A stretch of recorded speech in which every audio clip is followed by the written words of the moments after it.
Are the Nomad really a strong faction? And what is the hype about their flagship? Hey everyone, my name is Morten, or Esser as my friends call me, and welcome to my gaming cave. In this video, we will have a look at how we can play the first round with the Nomad with 3 different strategy cards. And I will also talk about what technologies I recommend that we research. But first, let's have a look at some of the abilities that we need to know before we can play the first round. The first faction ability is called the Company, and it simply says that we need to take 2 additional agents from the game box, so we have 3 agents in total. And this makes a versatile faction even more versatile. Our first agent is called Field Marshal Mercer, and this is the agent we can both use ourselves and sell his ability to other players. And since we have a lot of other stuff we can sell, then I will come back to this agent a little later in the video. And our second agent, the Thunderian, allows us to cancel a round of combat. So imagine participating in a space combat where our opponent has just produced 3 hits with 3 destroyers, which is extremely lucky. And then we can look down at the agent and say, nope, exhaust him, and then both parties need to re-roll their dice. And our third agent, Artuno the Betrayer, is pretty awesome as well. Because with this agent, we get to place an equal amount of trade goods on the agent card when we gain trade goods from the supply. And we gain trade goods from the supply through action cards, planet exploration and frontier tokens. But of course also every time we play the trade strategy card. And this reminds me of a game I recently had where I played the Empress of Muad, and I was really struggling with getting the resources I need to produce those war suns. And I just sat there at every status phase looking at the Nomad player, and he just moved trade goods from the agent onto his command sheet. And I could just really have used those trade goods. So this is truly an economic booster for the Nomads. And speaking of economic boosters, now we have our commander called Navak Feng. We just need to unlock him by scoring our first secret objective. And normally I like to wait with scoring my secret objective until after the end of round 2, simply to hide from the other players that I have another victory point in the bank. But when I play as Nomad, I want to unlock the commander as soon as possible, because then I can use the flagship more actively to score more public objectives. And when I say it's free, I literally mean it is free, because we don't have to activate any systems or wait for the secondary of warfare. We can simply exhaust Sling Relay, place the flagship out on the game board, and then it's ready to move out on our next turn. So let's take a closer look at the crown jewel for this faction. And the first notable thing about the flagship is that it is the only one in the game that can be upgraded to tier 2, which of course both make it stronger and better. But the only downside is that we need to research both a yellow and a green technology, and we don't really have a need for any of those, except as prerequisites for other technologies. And besides the stats shown here, got an ability, and that is that the flagship is always adjacent to system tiles that contains our mechs. And with this ability, we can make some pretty awesome moves. And of course, I will demonstrate some of these a little later in the video. But you will have to wait a little bit, because now we are almost ready for the first round demonstration with the technology card. And unfortunately, we don't do any awesome moves with the flagship in round 1.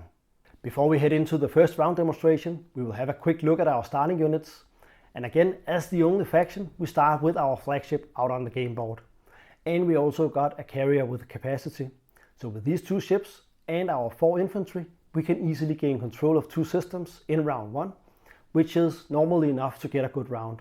Besides that, we start with Sling Relay, and with this technology we can exhaust the card, and then we get to produce 1 ship at one of our space docks. Alright, now we know enough to play the first round, so let's see how it can go with the technology card.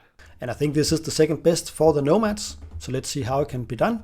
So we can activate out here on Hope's End and move our flagship, 2 fighters and an infantry out there, like so. And let's explore and see what we get. 1 relic fragment.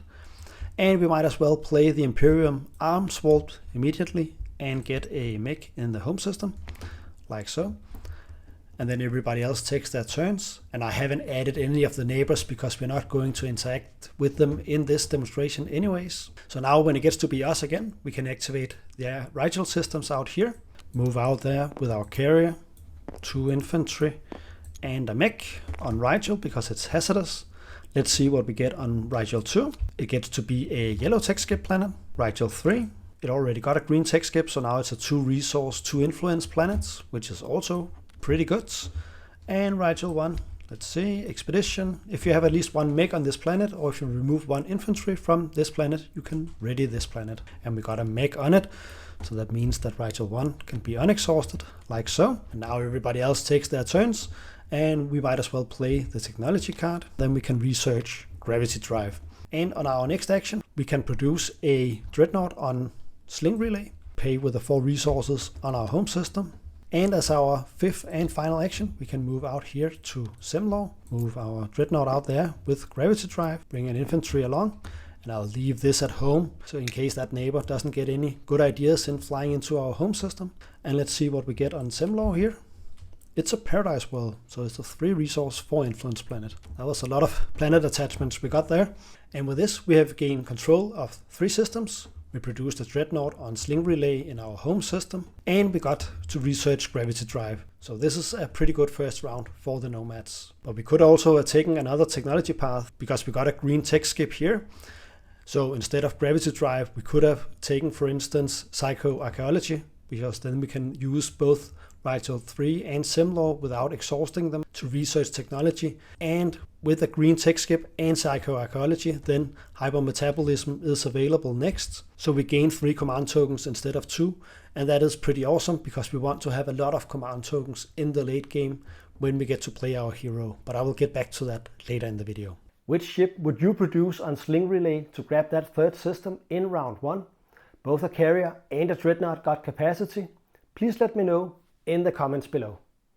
When we play as Nomad, we have items for sale, and we need to remind the other players frequently about this. And in a recent game, I even made a sign like this one, and I added all the items we have for sale, and I even considered adding sales prices to each item. But then I realized that the prices would change both during the game, but of course also with whom I'm trading with. So now let's have a look at how we can boost our economy even further. The first item we want to sell is our alliance, and with that an opponent can produce their flagship for free. So this is an easy sell for a fair price. But I would not consider my immediate neighbors as the first one to buy this. I would try and get some of the other players a little further away to buy it, simply to reduce the risk of them using the flagship against us. The second item we have for sale is our promissory note, and with that an opponent can choose a non-fighter ship to gain the same stats as our Memoria flagship. The trick here is to offer our promissory note when the active player initiates a space combat, because in this way one of his units becomes stronger, we get a little richer, but we also get the promissory note back right after the space combat has ended. And in this way we avoid having our promissory note lying in another player's play area and collect dust. And imagine that we have sold both our alliance and our promissory note to another player who's trying to kingslay someone. And in this way we can let another player do the dirty work for us while we are stacking our trade goods in neat piles. Anyways, as I mentioned in the beginning of the video, we have an agent called Field Marshal Mercer, and with him we get to place up to 2 ground forces on planets in the active system in the end of our turn. And this means that when our ship wants to move out in the next game round, then it can both bring ground forces with it, and we can leave some behind to protect the newly taken planets. Therefore, I will always prioritize to produce more ground forces whenever I get to produce units. Of course, we don't need this in every single round, so we can sell this as a service to another player. Now let's have a look at our faction tech and how it can both help us and certainly the other players. With Temporal Command Suite, we get to unexhaust an agent in the same timing window as an agent is being used. So if one or more of the other players are playing factions with good agents, then we can easily sell this as a service. But it also works the other way around. So if we want to use one of their agents, we can talk to that player about that, and then we can unexhaust the agent again after we have used it, and then they can use it for themselves in the same game round. The cool thing about using this on another player is of course that we can gain a little something from it. So have a look at the other players' agents and remind them from time to time that they can use it twice in the same game round if they are willing to pay us a little something. We have all seen closing sales from shops going bankrupt, and when we play as Nomad, We don't want to be that shop, because if we are struggling, then that will affect our sales prices accordingly. But on the other hand, we also don't want to look like Hakan in his red golden robe either. It's expensive to be poor, and it's less lucrative to be rich. So try to find that sweet middle spot to maximize your profit. Now let's have a look at how we can play the first round with the politics strategy card. This may not be our preferred strategy card, but it is almost guaranteed that we can grab Mechs Rex as the first one in round 2 and score that sweet custodian point. So in this first round demonstration, we were last to pick strategy cards during the strategy phase, and that meant that we couldn't get any of the 2 preferred ones, which is of course the technology card as demonstrated previously in this video, and the trade strategy card that I will demonstrate as the next first round demonstration a little later in the video. So let's see how this can be done. So as our first action, we will move out here to Hope's End with our flagship, 2 fighters and an infantry, like so. And let's see what we get. We get a relic fragment, that's fine. And we might as well place a mech immediately in our home system, because then we can use the mech when we want to explore on Rigel 1 here a little later. But now everybody else gets to take their turns, and it gets to be us again. So we can play the politics card now, gain the speaker token, and then we get 2 action cards. We get a direct hit and blitz, and none of these we need to use in the first round. And we also get to look at the 2 top agendas, but that is also not relevant for now. The remaining player takes their turn, and the technology player decides to play his strategy card now. And we want to do the secondary of that, so we pay a token and 4 resources, and then we can gain gravity drive. And that means that when it gets to be our turn, our carrier here can now both reach these 3 planets here, but also Semlor if we want to do that. But since we have a mech here, we might as well go for the Rigel systems now. Move out there, and a fighter. And I will leave the destroyer behind here, so that our neighbor here don't get any good ideas with flying into our home system. But first, let's have a look at Rigel 2. And it now has a yellow text cap. Rigel 3. And now it is a 2 resource and 2 influence value planets. And Rigel 1, let's see what we get here. Core mine. If you have at least 1 mech on this planet, or if you remove 1 infantry from this planet, gain 1 trade good. And lucky for us, we got a mech there. And that means that we get a trade good we can place here. And another one we can place on the agent. And then we need to exhaust them, like so. And that was it for the first round. We have gained control of 2 systems here. We have researched gravity drive.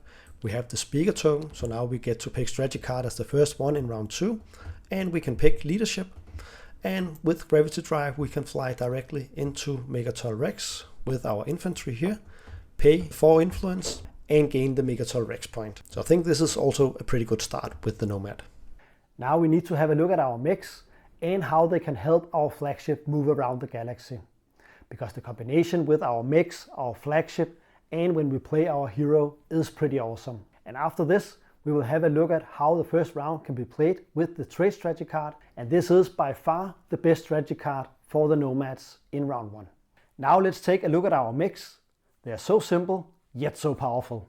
The Quantum Manipulator, it got the usual stats where it costs 2 resources to produce, and it rolls 1 die and a hit on 6, and it got sustained damage. And that is also related to its special ability that says, while this unit is in a space area during combat, you may use its sustained damage ability to cancel a hit that is produced against your ships in this system. And that is very convenient to have, because then we have more hit points in space combat, and we can keep our other ships alive for a little longer if we take the damage on the mech instead. And it's even more convenient in case that we suspect our opponent to have a direct hit action card, because that would destroy a unit that uses their sustained damage ability. But since this mech is not a ship, then the direct hit action card is not applicable in this situation. This ability encourages us to have mechs on our ships, but we also want to leave at least 1 mech in our home system, and possibly on another strategic planet with a lot of ground forces and fighters on it. The reason for this will become obvious when we now take a look at our hero. When we unlock our hero after having scored 3 objectives, then we can place the card near the game board, and then we can move our flagship and unit in transports out of systems that contain one of our command tokens during this game round. And one small extra thing I think is worth mentioning is that when it is worded like this, then we can actually move the flagship out of system we have retreated into, since it just says contain your command tokens and not activated systems. But of course, since it is only a single non-fighter ship that we can move out of systems containing our command tokens, we cannot fight large fleets, but it can still be powerful. Now let's have a look at two examples where we have some fun with our flagship, ground forces and fighters. In the first example, we don't use the hero, but we do so in the second example. So let's say we want to gain control of Warhol here. It's a cultural planet. Maybe we need 4 cultural planets. And in reality, we actually got enough ground forces and a mech here to gain control of Warhol. But then we leave Simlor completely undefended, and we don't want to do that. So instead, we can activate on Warhol here, fly our flagship with 2 fighters back into our home system. We got a mech in our home system. Then we can pick up, for instance, 4 infantry. And that was move 1. Then move 2, where we go back here. We can drop off an infantry, pick up the mech like so, and move 3 with gravity drive. So we move in here, and let's bring the destroyer and the cruiser along as well. And now it's just a matter of winning both the space and the ground combat, and then hopefully we have gained control of 1 more cultural planet, and Simlor is not left behind completely undefended. In this second example, we want to score the public objective called Conquer the Weak, and it says control 1 planet in another player's home system. And we have seen that Nasraga got a planet here that is not that well protected.